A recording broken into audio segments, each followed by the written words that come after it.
राजाओं का वृत्तांत दूसरा भाग अध्याय 9। राजाओं का वृत्तांत दूसरा भाग अध्याय 9। येहू का अभिषेक और राज्य। तब एलीशा भविष्यवक्ता ने भविष्यवक्ताओं के चेलों में से एक को बुलाकर उससे कहा, कमर बांध और हाथ में तेल की यह कुप्पी लेकर गिलाद के रामोत को जा और वहां पहुंचकर येहू को, जो यहोशापात का पुत्र और निमशी का पोता है, ढूंढ लेना। तब भीतर जा, उसको खड़ा कराकर उसके भाइयों से अलग एक भीतरी कोठरी में ले जाना। तब तेल की यह कुप्पी लेकर तेल को उसके सिर पर यह कहकर डालना, यहोवा यो कहता है कि मैं इस्राएल का राजा होने के लिए तेरा अभिषेक कर देता हूं। तब द्वार खोलकर भागना, विलंब न करना। तब वह जवान भविष्यवक्ता गिलाद के रामोत को गया। वहां पहुंचकर उसने क्या देखा कि सेनापति बैठे हुए हैं। तब उसने कहा, हे सेनापति, मुझे तुझसे कुछ कहना है। येहू ने पूछा, हम सबों में से किससे? उसने कहा, हे सेनापति, तुझी से। तब वह उठकर घर में गया और उसने यह कहकर उसके सिर पर तेल डाला कि इस्राएल का परमेश्वर यहोवा यो कहता है, मैं अपनी प्रजा इस्राएल का राजा होने के लिए तेरा अभिषेक कर देता हूं। तो तू अपने स्वामी अहाब के घराने को मार डालना, जिससे मुझे अपने दास भविष्यवक्ताओं के वरन अपने सब दासों के खून का जो इजाबेल ने बहाया पलटाल मिले, क्योंकि अहाब का समस्त घराना नाश हो जाएगा और मैं अहाब के वंश के हर एक लड़के को और इस्राएल में के क्या बंद हुए क्या स्वाधीन, हर एक को नाश कर डालूंगा। और मैं अहाब का घराना नबात के पुत्र यरोबाम का सा और अहिया के पुत्र बाशा का सा कर दूंगा, और इजेबेल को इस्राएल की भूमि में कुत्ते खाएंगे और उसको मिट्टी देने वाला कोई न होगा। तब वह द्वार खोलकर भाग गया। तब येहू अपने स्वामी के कर्मचारियों के पास निकल आया और एक ने उससे पूछा, क्या कुशल है? वह बावला क्यों तेरे पास आया था? उसने उससे कहा, तुमको मालूम होगा कि वह कौन है और उससे क्या बातचीत हुई। उन्होंने कहा, झूठ है, हमें बता दे। उसने कहा, उसने मुझसे कहा तो बहुत, परंतु मतलब यह है कि यहोवा यो कहता है कि मैं इस्राएल का राजा होने के लिए तेरा अभिषेक कर देता हूं। तब उन्होंने झट अपना वस्त्र उतारकर उसके नीचे सीढ़ी ही पर बिछाया और नरसिंगे फूंक कर कहने लगे, येहू राजा है। यो येहू, जो निमशी का पोता और यहोशापात का पुत्र था, उसने योराम से राजद्रोह की गोष्ठी की। योराम तो सब इस्राएल समेत अराम के राजा हजाएल के कारण गिलाद के रामोत की रक्षा कर रहा था। परंतु राजा योराम आप अपने घाव का, जो अराम के राजा हजाएल से युद्ध करने के समय उसको अरामियों से लगे थे, उनका इलाज कराने के लिए इस्राएल को लौट गया था। तब येहू ने कहा, यदि तुम्हारा ऐसा मन हो तो इस नगर में से कोई निकलकर इस्राएल में सुनाने को न जाने पाए।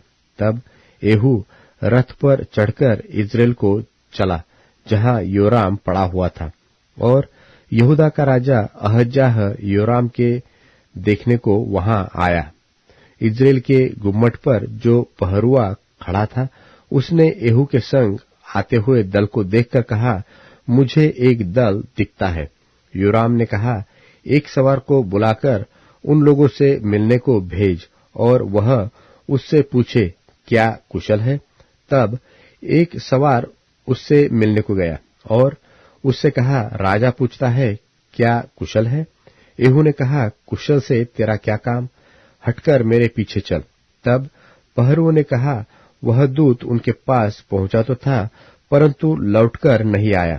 तब उसने दूसरा सवार भेजा और उसने उनके पास पहुंचकर कहा, राजा पूछता है, क्या कुशल है? येहू ने कहा, कुशल से तेरा क्या काम? हटकर मेरे पीछे चल। तब पहरुए ने कहा, वह भी उनके पास पहुंचा तो था, परंतु लौटकर नहीं आया। हाँकना निमशी के पोते एहू का सा है, वह तो बौढ़े की नाई हाँकता है। योराम ने कहा, मेरा रथ जुतवा।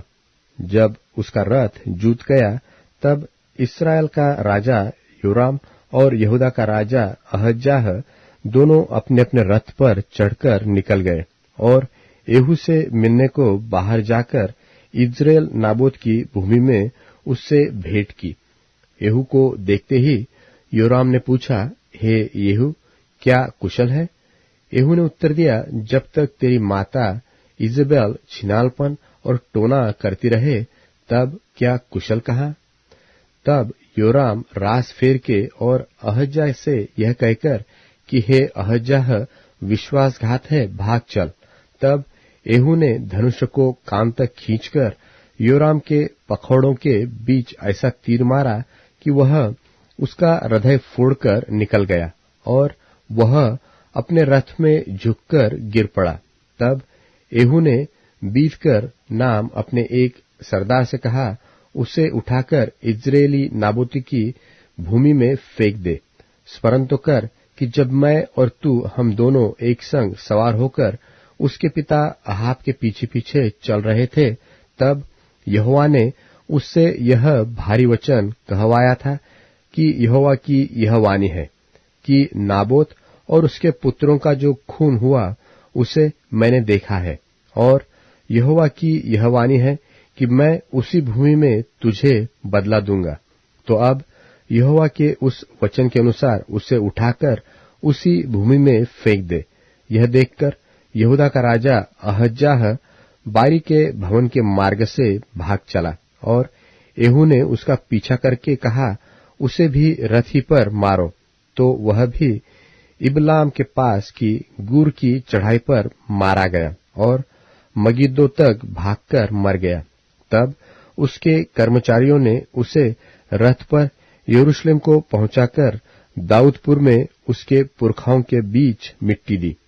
अहज्याह तो अहाब के पुत्र योराम के 11वें वर्ष में यहूदा पर राज्य करने लगा था। जब एहू इज्रेल को आया, तब इजेबेल यह सुन अपनी आंखों में सुरमा लगा अपना सिर सवार कर खिड़की में से झांकने लगी। जब एहू फाटक में होकर आ रहा था, तब उसने कहा, हे अपने स्वामी के घात करने वाले जिम्री, क्या कुशल है? तब उसने खिड़की की ओर मुंह उठाकर पूछा, मेरी ओर कौन है? कौन? इस पर 2-3 खोजों ने उसकी ओर झांका। तब उसने कहा, उसे नीचे गिरा दो। सो उन्होंने उसको नीचे गिरा दिया और उसके लोहू के कुछ छींटे भीत पर और कुछ घोड़ों पर पड़े और उन्होंने उसको पांवों से लताड़ दिया।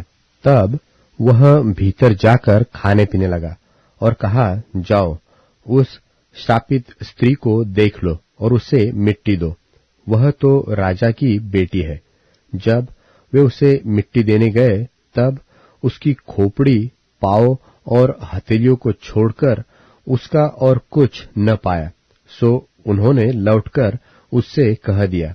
तब उसने कहा, यह यहोवा का वचन है जो उसने अपने दास तिशबी एलिय्याह से कहा था कि इजेबेल का मांस इज्रेल की भूमि में कुत्तों से खाया जाएगा और इजेबेल की लोथ इज्रेल की भूमि पर खाद की नाई पड़ी रहेगी, यहाँ तक कि कोई न कहेगा यह इजेबेल है।